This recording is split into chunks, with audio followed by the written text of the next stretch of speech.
les étrangers qui vont avoir besoin d'énormément d'exploitation.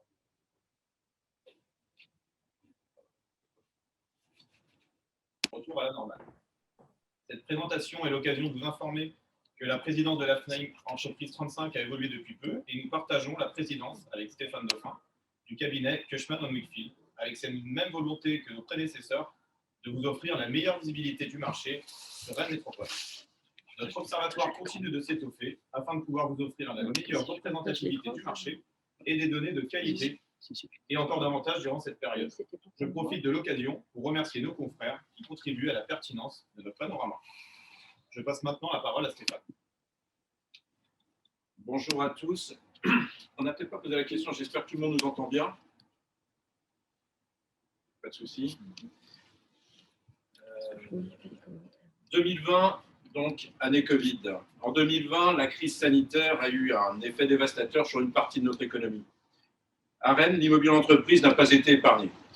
Le marché du tertiaire a subi une forte baisse versus 2019 et ses 122 000 m² de demande placée qui s'achevaient sur un record historique.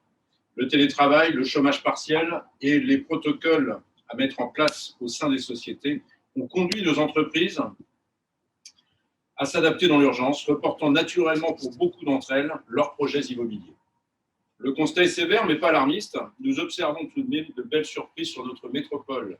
Le marché des locaux d'activité s'est sensiblement maintenu, démontrant à nouveau la résilience de ce marché face aux crises. Le marché de la logistique a quant à lui performé. 2021 devrait donc être une année de transition. Le premier trimestre voit d'ailleurs revenir de belles demandes sur la métropole rennaise, nous incitant donc à l'optimisme. Je vais passer la parole à Hervé Carmarek qui va nous parler du bureau. Bien, bonjour à toutes et à tous. On va vous présenter donc le marché de bureau. Si Florence, vous pouvez partager le document avec, n'ayons pas peur des mots, un marché dynamique, même si évidemment, ce marché en 2020 constate une baisse assez significative, voire même très significative par rapport à l'année dernière, mais comme le disait Stéphane, il y a raison quand même de considérer que ce marché a réussi malgré tout à se maintenir. Alors, cette crise sanitaire que nous avons évidemment vécue a eu plusieurs effets. D'abord, c'est ce qui explique le niveau d'activité de 2020. D'abord, un retard des signatures, beaucoup de reports de projets, et puis un attentisme réel de la part des utilisateurs, mais finalement assez peu d'annulations. Les raisons qui expliquent en partie ces chiffres s'illustrent de la façon suivante. Pourquoi 60 000 m² quand nous avions fait l'année d'avant 122 000 ? D'abord, très peu de comptes propres cette année, 3 pour 6 800 m² quand nous avions fait l'année d'avant 13 000 m². Très peu de transactions supérieures à 1 000 m², 10 cette année quand il y en avait 23 l'année dernière. Et puis, pas de transactions supérieures à 4 000 quand nous en avions 5 l'année dernière. Donc on voit bien que les utilisateurs, et notamment les grands utilisateurs, ont pour le moment reporté leurs projets, voire attendu avant de s'engager sur des surfaces qui étaient un peu plus importantes. Bon, on constate toutefois un volume d'activité qui se maintient, et ça c'est important pour le dynamisme des transactions. 207 transactions constatées sur 2020 contre 259 l'année dernière, donc on a un niveau de transaction qui reste maintenu. Une proportion de vente qui est plus importante cette année que les années passées. Cette année, c'est près de 30% des transactions qui sont constatées en vente. Alors certainement dû à des taux d'intérêt qui sont extrêmement bas, ce qui fait 151 locations. Une moyenne de surface commercialisée d'à peu près 292 m², donc une moyenne qui reste à peu près similaire aux années passées. L'écart, en revanche, se constate dans le neuf, où lorsque 62% des transactions l'année dernière étaient faites dans le neuf, seuls 16% cette année ont eu lieu. Bon, la raison est sans doute due aux comptes propres que nous n'avons pas constatés cette année, qui sont évidemment consommateurs de surface de neuf. Un attrait toujours important évidemment sur les champs blancs et sur la Courrouze, en tout cas sur les axes transverses et notamment à proximité du métro. Sur les valeurs, on constate une hausse, notamment sur le centre-ville, puisqu'on constate une hausse de 10 € du mètre carré sur le neuf, avec une forte progression sur la vente en centre-ville. Nous arrivons à un prix moyen de 3 700 € du mètre carré pour le neuf, et on constate également une augmentation assez significative sur le second main en centre-ville, 3 550 sur cette année. En périphérie, en revanche, des prix qui se maintiennent, avec une progression quand même dans le neuf, puisqu'on arrive aujourd'hui sur la périphérie à un prix moyen de 2 700 € du mètre carré. Sur l'offre, enfin, un stock, alors quelques références quand même de clés en main. Je parlais de 6 800 mètres carrés de dossiers transactés en clés en main, à Forum pour 1 791 mètres carrés sur les coupoles sud-est, Interaction rue de Châteaugiron à Rennes pour 3 200 mètres carrés, et 10 Info pour 3 250 mètres carrés sur un talent de volume. Sur l'offre, un marché qui, malgré tout, se maintient. Nous n'avons pas constaté une explosion de l'offre. On a un stock qui progresse, bien évidemment. On arrive à 133 000 mètres carrés de stock. On est à 53 000 mètres carrés sur le neuf et 80 000 mètres carrés sur le seconde main. Un focus peut-être particulier sur le neuf. On constate pour cette année 2020 6 opérations livrées pour 20 000 mètres carrés. Et sur ces 20 000 mètres carrés, il reste 11 000. Et 15 opérations en cours de livraison pour 2021 pour 77 000 mètres carrés. Il reste 40 000. Donc sur le stock de neuf disponible immédiatement sur 2021, nous constatons 53 000 mètres carrés. Pour 2022, on constate 12 opérations pour 50 000 mètres carrés. Et pour 2023, 26 000 mètres carrés de surface disponible. Si on cumule donc le stock de neuf à 2023, nous arrivons à 130 000 mètres carrés de stock disponible ou à venir, ce qui couvre finalement à peine le marché sur un fonctionnement normal. Je vous rappelle que nous avions commercialisé 41 000 mètres carrés de neuf en 2018 et 65 000 mètres carrés de neuf en 2019. Donc la moyenne de transactions de neuf sur une année normale est de l'ordre de 50 000 mètres carrés. Donc 130 000 sur 3 ans reste cohérent. Sur le second main, enfin, un stock qui progresse légèrement de 69 000 mètres carrés à 80 000, mais peu de stock de bureaux à restructurer, un stock de bonne qualité. Donc, sur un marché qui doit retrouver une demande placée normale de l'ordre de 100 000 mètres carrés, ce stock ne nous inquiète pas. Un mot pour conclure sur l'impact du télétravail, et cela pourra peut-être faire partie des questions que vous pourrez avoir. On ne constate pour l'instant pas de mouvement de fond. Nous n'avons pas d'entreprises qui ont décidé d'arbitrer sur des surfaces qu'elles pourraient libérer au profit d'un télétravail. C'est un travail qui demande beaucoup d'investissement de la part des équipes, mais pour le moment, nous ne constatons pas d'effet massif de suppression de surface au profit d'une mise en télétravail d'une partie des équipes et des collaborateurs. Donc il est un peu trop tôt pour le moment de tirer des conclusions sur l'impact que pourrait avoir le télétravail sur le marché du tertiaire à Rennes.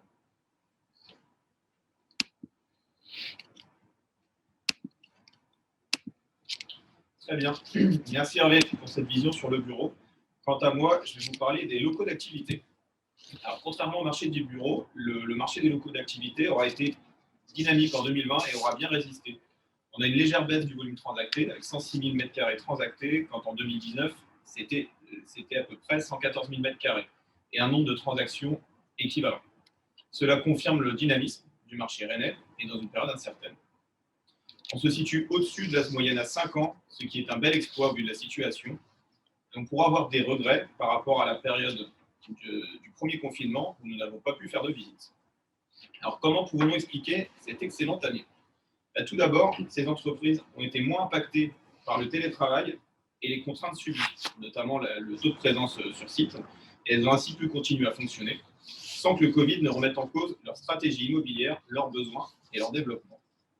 Et ensuite, le dynamisme des entreprises locales s'est confirmé, comme en témoigne le nombre de transactions de moins de 1000 m² qui représente 85% des opérations. Alors, si nous regardons plus en détail notre marché, que pouvons-nous dire ? Une fois encore, il aurait été porté à plus de 65% à la location, et près de 85% sur des locaux de seconde main. Si cela est une tendance forte, elle ne s'explique pas par une stratégie réelle des entreprises d'être locataires de leurs locaux, mais surtout par un manque d'opportunités à la vente. La livraison de plusieurs parcs d'activités neufs lancés en blanc en 2020 a permis de dynamiser toutefois le marché. La typologie des surfaces proposées correspondant à une demande forte des utilisateurs, toujours portée par des taux bancaires très bas. Alors cette pression des utilisateurs a aussi pour conséquence une tendance à la hausse des prix de vente, et ce malgré de la période. Et la barre des 1 000 € du mètre carré pour des locaux de seconde main récents et très bien placés a pu souvent être franchie, concurrençant ainsi le neuf. Alors ces valeurs restent toutefois des valeurs prime, et la moyenne se situe davantage autour de 600 € du mètre carré pour des locaux de seconde main. À la location, les valeurs restent stables, que ce soit dans le neuf où la valeur haute se situe autour de 100 € du mètre carré, valeur prime, et une moyenne aux alentours de 75 € du mètre carré. Alors sur les locaux de seconde main, nous notons une grande disparité sur ces actifs, au vu de l'hétérogénéité du parc, avec des valeurs allant vraiment de 25 € du mètre carré à 90. Mais la moyenne, nous pouvons la situer autour de 60 € du mètre carré. Concernant le stock, après plusieurs années avec un rythme élevé de transactions, le stock disponible marque un net repli, avec plus de 20% de recul, que ce soit sur le neuf ou la seconde main. Alors, si l'année 2020 reste un très bon cru, le manque de visibilité a aussi eu pour conséquence un certain immobilisme de certaines entreprises et donc un ralentissement de mise sur le marché des surfaces, voire un arrêt. Alors, ce chiffre n'est pas alarmant, mais il est toutefois à nuancer. Le stock est alimenté à plus de 80% par des locaux de seconde main. Certains ne sont plus adaptés et nécessitent des travaux importants et coûteux, faute de quoi ils vont rester sur le marché. Alors nous invitons donc certains propriétaires à réaliser des travaux et ainsi pouvoir bénéficier d'un marché de report des clients sur leurs locaux face aux peu d'offres qualitatives encore disponibles. En effet, les locaux de seconde main plus récents trouvent très rapidement preneurs et sont assez liquides sur notre marché. Alors une fois ce constat fait, nous nous rendons compte que Rennes se trouve aujourd'hui avec une offre extrêmement tendue entre peu de locaux disponibles et des attentes fortes des utilisateurs. Le premier trimestre 2021 confirme réellement cette tendance et certaines entreprises rencontrent actuellement de grandes difficultés à trouver des locaux. Certaines d'entre elles étant même en mesure d'envisager de différer leurs projets afin de basculer sur un projet de construction à la location ou à l'achat. Mais faute d'opportunités foncières, ne trouvent guère davantage leur bonheur. Alors pour conclure, nous devons rester confiants pour 2021. Et les premiers signaux enregistrés sur ce premier semestre sont plutôt positifs et encourageants, même si le manque d'offres disponibles est un réel point de vigilance. Alors il est donc urgent de pouvoir trouver des solutions afin de répondre à une demande soutenue et qualitative d'entreprises souhaitant s'implanter sur notre territoire. Et je passe donc maintenant la parole à Stéphane qui va vous parler du marché de la logistique.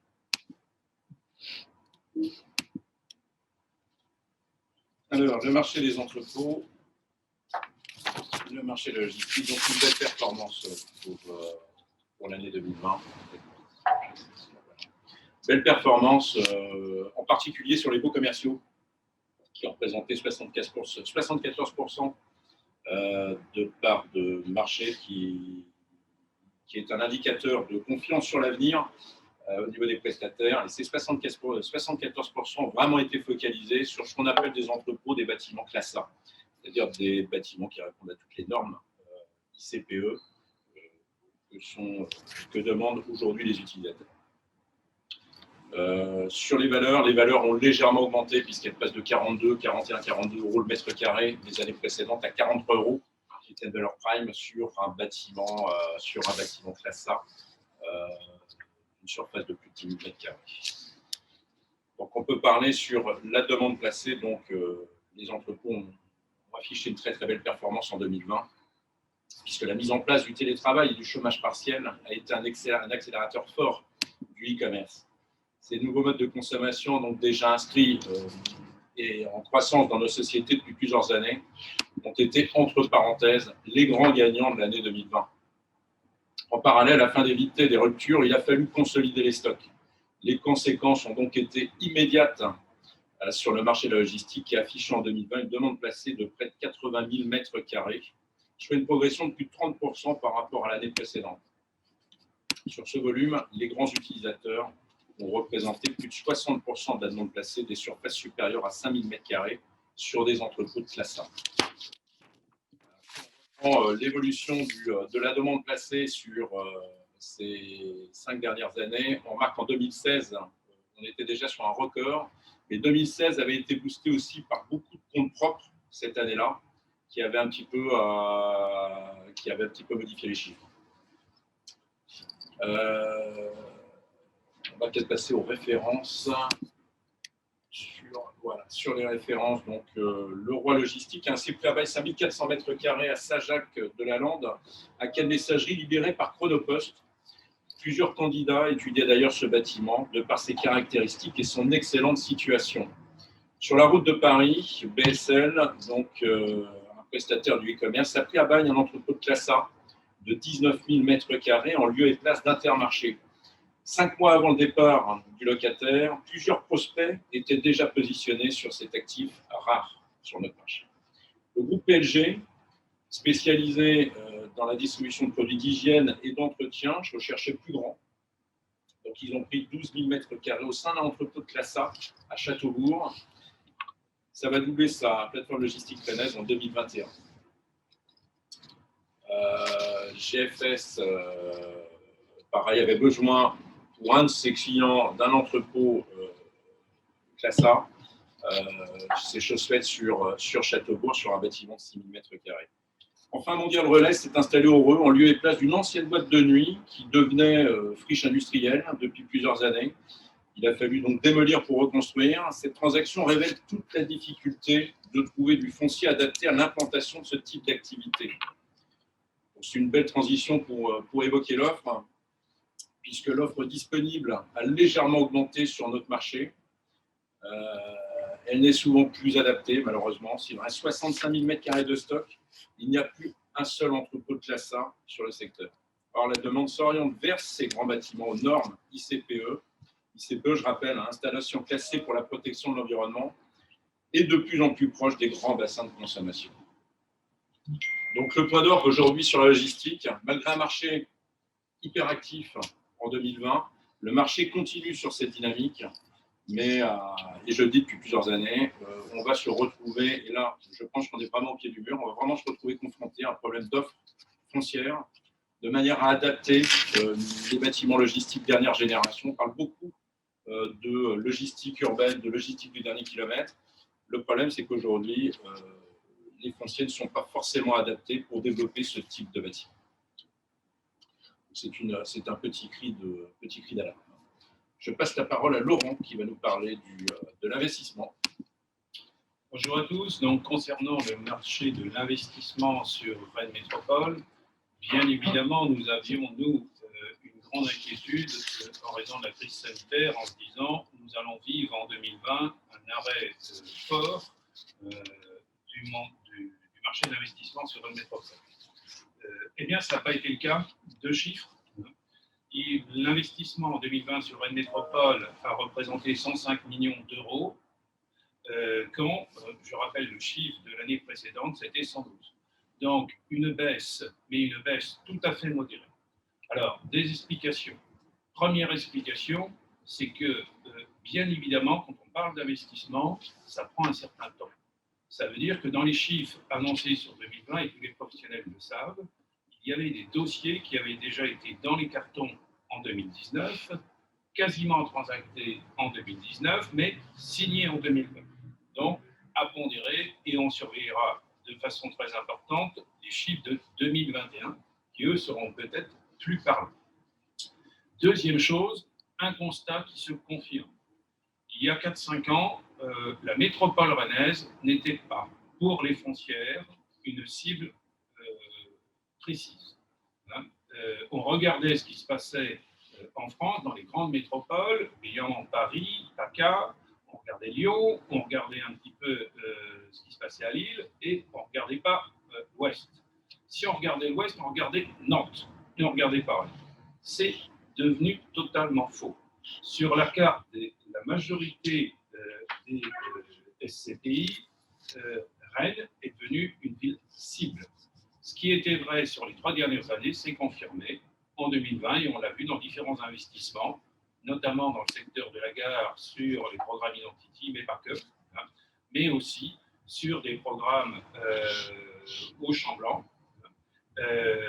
où vous avez un dossier Atrium, où la Française AM, qui est donc un investisseur important au niveau national, s'est porté acquéreur d'un immeuble vendu par Mata Capital, et pas un petit immeuble, puisque c'est 8000 m². Immeuble Atrium au Chambon. Donc ça, c'est une transaction réalisée en 2020. Donc, ville cible. Et pourquoi une ville cible? Eh bien, une ville cible parce que nous avons à Rennes un marché locatif sain. Marché locatif sain et pas qu'en bureau. Évidemment, quand on parle d'investissement, c'est du bureau, mais ce n'est pas que du bureau. C'est aussi l'investissement dans les locaux d'activité, l'investissement dans les entrepôts. Mes deux confrères, Stéphane et Kevin, viennent d'en parler, mais aussi de l'investissement dans les commerces. Et j'y reviendrai tout à l'heure peut-être sur des questions et sur la prospective de 2021 et les conséquences de la crise sanitaire sur ces investissements. Sur les bureaux, aujourd'hui, ce qu'il faut parler en investissement, c'est avoir le meilleur produit en investissement n'est pas suffisant. Le critère de l'immobilier traditionnel, qui est un emplacement, deux emplacements, trois emplacements, est un critère important, mais il n'est pas l'unique critère pris en considération pour l'investissement. Il y a évidemment la stabilité du marché locatif et la qualité des locataires. Vous pouvez acheter le plus bel immeuble en prime placé dans un super emplacement. Si vous n'avez personne à mettre dedans, ça pose une difficulté. Donc aujourd'hui, les investisseurs regardent de très près la qualité de la signature. Ce qui veut dire, d'une part, la durabilité de la signature et la qualité du preneur. Pour combien de temps et avec quel objectif? Donc là, Rennes, avec ses loyers modérés, qui continuent, je dirais, à être modérés par rapport à d'autres grandes métropoles de France, continue à attirer les investisseurs qui regardent la qualité du preneur à bail. C'est vrai dans l'ensemble des domaines, c'est vrai en bureau, mais c'est vrai aussi en locaux d'activité et en entrepôt. Un petit point à focus sur le commerce, où bien évidemment c'est plus compliqué, avec, bien évidemment on le voit, crise Covid, avec la fermeture des grands centres commerciaux. Là, on assiste à un coup de frein en 2020 sur les investissements en commerce. Je pars sur les grandes surfaces. C'est beaucoup moins vrai sur les petites surfaces en centre-ville, où il y a toujours une recherche de fonciers commerciaux. Et dès que des murs commerciaux sont à vendre dans des rues prime, il n'y a pas un preneur, mais il y a plusieurs preneurs, ce qui donne quand même la confiance des investisseurs dans le rendement du commerce sur une métropole et sur un centre-ville de Rennes. Voilà le point que je souhaitais faire sur l'investissement. Il faut savoir que sur une métropole, ça se passe beaucoup mieux que sur d'autres grandes métropoles et qu'a fortiori sur Paris et la région parisienne. Voilà les points sur l'investissement de Rennes, avec une prospective sur 2021. Et en étant positif, on commence depuis plusieurs mois à revoir, puisque après ce coup de frein important sur l'investissement lié à la crise sanitaire, à revoir des nouvelles SCPI, des nouvelles investisseurs, avec une prise de position forte des investisseurs régionaux. Ça, c'est une vraie spécificité sur Rennes. Nous avons aujourd'hui des mini-foncières régionales qui se portent sur l'investissement. On les connaît tous ici localement et qui sont aussi, je dirais, des acteurs très importants de l'investissement, tout produit confondu, que ce soit en bureau, que ce soit en locaux d'actifs ou que ce soit en commerce. Voilà, je vous laisse la parole pour continuer et faire une petite avant de passer aux questions. On passe aux questions. On passe aux questions peut-être. Si vous avez des questions. Alors, une question. Pour faire suite à vos questions concernant l'offre foncière, notamment logistique, avez-vous connaissance des réactions des acteurs quant au mur de la stratégie de la zéro artificialisation nette? De quels acteurs parle-t-on? Ce qui est sûr, c'est que l'objectif de la Bretagne, qui est en 2040 zéro artificialisation nette, ce qui est un objectif d'ailleurs supérieur aux accords de Paris qui donnaient 2050 pour une zéro artificialisation nette. aura des conséquences bien évidemment sur le développement de l'habitation, sur le développement du tertiaire, du bureau et de la logistique. Donc là, il y a un sujet sur lequel il va falloir qu'on travaille.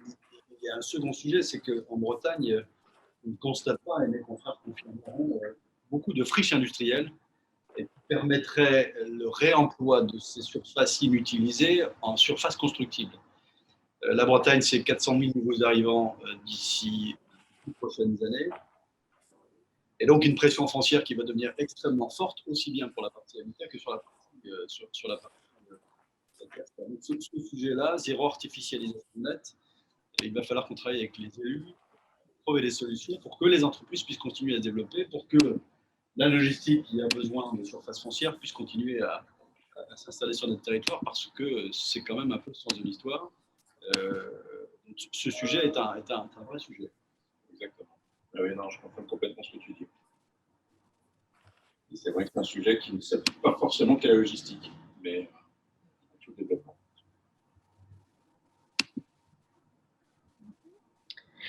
Une autre question, bonjour, de Anna Lergenmüller.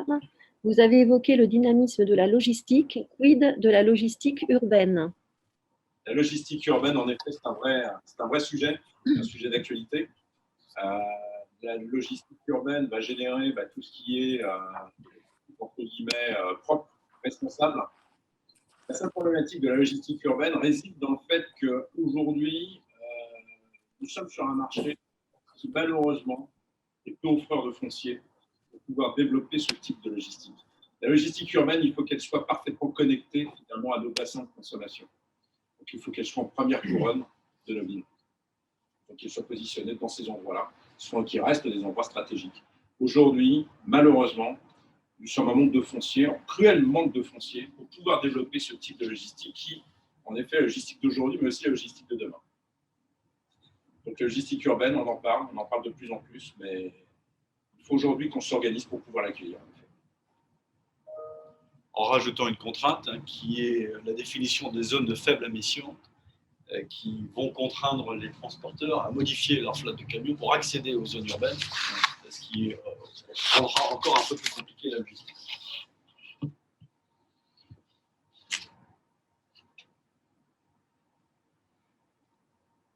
Merci. Est-ce que vous avez d'autres questions?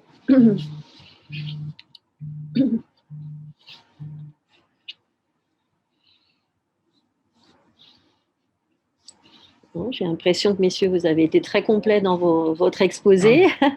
Ah, si. Monsieur Le Goff, vous avez évoqué la difficulté à trouver des locaux d'entrepôt. Quelle solution? La solution qu'on attend effectivement, c'est la création ou le développement de certaines zones d'activité. Alors, certaines sont en projet sur le chêne Morand, sur la Zélie Sud-Est par exemple. Mais il y a vraiment une réelle pression aujourd'hui et un développement géographique qui est limité. Donc, c'est pour ça aussi que sur le marché de la seconde main, les prix s'envolent. C'est qu'aujourd'hui, une entreprise a beaucoup de mal à trouver des locaux sur des zones identifiées. Donc, la solution, c'est soit retravailler les friches industrielles, comme ce qui a pu être fait en Zélie Sud-Est sur l'ancien site Maury, avec la création du point d'activité à Parc, ou alors déconstruire pour reconstruire. Mais là aussi, on manque d'opportunités. Alors, on peut rebondir sur le terme les prix s'envolent, que vient de dire Kevin. C'est le cas, je dirais, dans plusieurs secteurs. C'est-à-dire que la tension entre l'offre et la demande fait qu'il y a quand même une évolution des prix.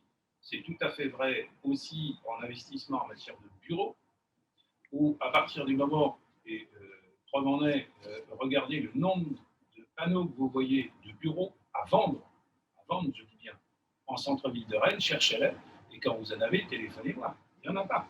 Il n'y en a pas. Ça veut dire quoi? Ça veut dire que vous pouvez constater vous-même que le marché est sain. Il est sain. Pourquoi? Il est sain parce que les taux d'intérêt, comme l'a dit Hervé tout à l'heure, sont très bas, n'ont jamais été aussi bas. Donc aujourd'hui, on a quand même beaucoup de dossiers en matière d'investissement où des propriétaires deviennent propriétaires, des utilisateurs qui étaient locataires passent en utilisateurs propriétaires par le biais de création des SCI et recherchent des locaux avec un montage très facile à faire pour changer de casquette, créer une société civile et devenir, via un bail à leur société, locataires des bureaux qu'ils détiennent par une société civile. Ça, c'est quand même une tendance qu'on observe forte depuis les 2 dernières années. La conséquence, c'est que comme c'est un marché en tension, on manque de produits, donc il y a une certaine évolution sur les prix. Il faut absolument pondérer ça avec, et c'est Jocham et mes confrères pourront le préciser dans les domaines de la logistique et de collectivité, avec les nouvelles exigences des preneurs et des utilisateurs. C'est-à-dire que les bureaux de demain n'auront peut-être pas grand-chose à voir dans leur utilisation avec les bureaux d'aujourd'hui. Sur les espaces de travail, la conséquence, vous l'a dit tout à l'heure, du télétravail, la modularité, la qualité des espaces de travail, notamment au niveau sanitaire sur le traitement d'air, les espaces de convivialité, tous ces éléments sont des éléments qui vont, je dirais, faire évoluer, pas révolutionner, mais faire évoluer l'immobilier tertiaire et pas qu'en matière de bureaux. Ça, c'est une certitude. Peut-être pour conclure sur la question de M. Le Goff aussi sur la difficulté de trouver des locaux d'entrepôt, quelle solution? La solution, elle réside dans une offre foncière adaptée aujourd'hui, tout simplement. Alors je parle là pour le coup, je prends la casquette de l'entrepôt logistique. Entrepôt logistique, on est sur des produits, des produits assez high-tech aujourd'hui. On n'est plus sur l'image d'Épinal de l'ancien entrepôt un peu poussiéreux. On est sur des bâtiments sur lesquels vous avez de la main-d'œuvre, on est sur des bâtiments dotés de normes ICPE, parfois assez pointues en fonction des produits stockés. Ces bâtiments, pour pouvoir accueillir ces bâtiments, on a besoin de fonciers. Ces fonciers aujourd'hui, on ne les a pas forcément. En tout cas, les fonciers adaptés. Pour pouvoir développer ces bâtiments, on est sur des bâtiments relativement importants. On a besoin de fonciers de l'ordre de 5 à 10 hectares. 5-10 hectares, ça convient parfaiement bien pour accueillir cette typologie de bâtiments. Et donc voilà. Donc la solution, elle réside vraiment dans l'offre de foncier. À partir du moment où on aura une offre de foncier adaptée, cette solution, on arrivera à trouver des solutions pour répondre à la demande. 5 à 10 hectares chaque année? Non, pas forcément. Non, 5 à 10 hectares. On a besoin aujourd'hui de 5 à 10 hectares pour pouvoir développer un hub logistique qui soit clairement bien positionné par rapport à la métropole et qui ne soit pas forcément générateur de nuisances. Mais ce potentiel de 5 à 10 hectares, sur ce potentiel de 5 à 10 hectares, ça veut dire qu'on peut aujourd'hui imaginer développer une plateforme de l'ordre de 25 à 50 000, 60 000 mètres carrés.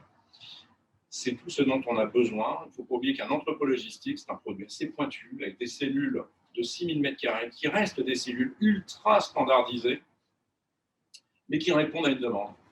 Et qui répondent à une demande ultra standardisée aussi. Donc 5 à 10 hectares, ce n'est pas chaque année, c'est aujourd'hui. On a besoin de ça. Et le turnover fera que l'offre répondra à une demande récurrente.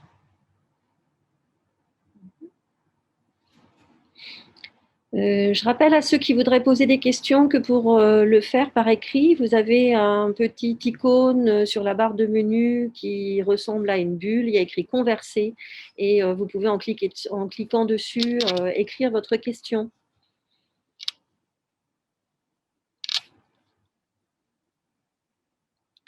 Alors, nouvelle question de Anna Lergen-Müller. Amazon serait intéressé pour une implantation rennaise. Est-ce vrai? Sujet polémique. Il y a tellement d'actualité. Amazon est intéressé par toutes les grandes métropoles. Donc Rennes n'est pas une exception.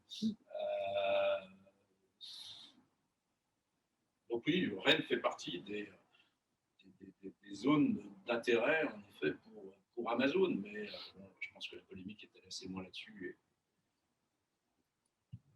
Rien à ajouter. À moins que vous ayez des choses à ajouter, chers confrères.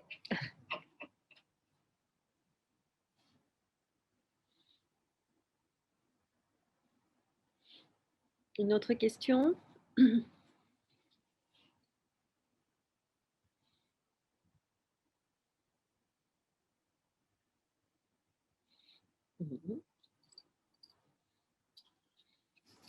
Écoutez, nous allons conclure là-dessus. Donc un grand merci à vous tous pour votre présence, notre Point Marché.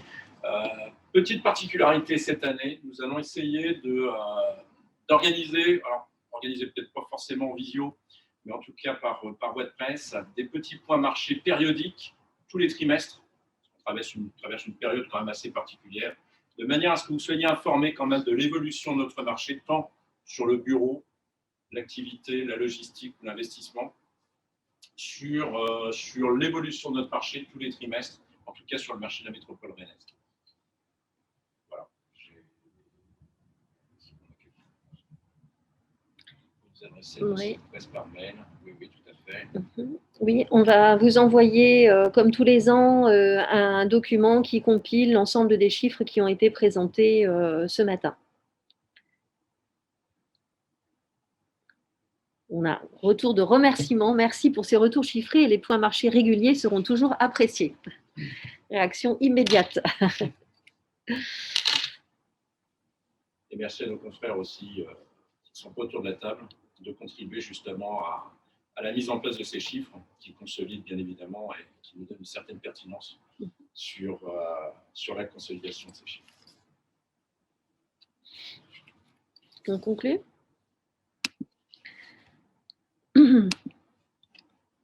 Très bien, merci à tous. Nous allons mettre fin à cette présentation.